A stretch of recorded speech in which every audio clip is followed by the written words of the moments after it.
Mostly બધાની વાણી એમાં કોઈ અહંકાર ભર્યો હોય, ચિત્ત ભર્યું હોય, બુદ્ધિ ભરી હોય, સાત્વિકતા ભરી હોય, કંઈક ને કંઈક બિચારા બોલતા હોય. યોગી માની સીધી સાદી 6ઠું જ ચોપડું પાસ કરેલું, 6ઠ્ઠી જ બહુ, ડબલ ગ્રેજ્યુએટ નહીં, કોઈ સાયન્ટિસ્ટ કશું જ નહીં, કોઈ પ્રભાવ જ નહીં, અને ખૂણામાં બેઠા હોય ને તો ઓળખાય નહીં.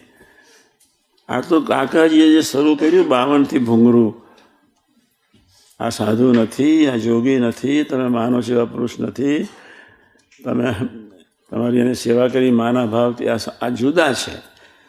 અક્ષરધામના તત્વ પર બિરાજમાન જે પુરુષોત્તમ નારાયણ, એ અને આ જોગીમાં કોઈ ફેર નથી.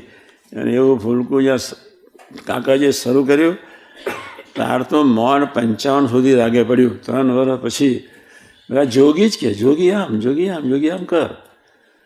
અમે સાંભળેલું જોગી આમ.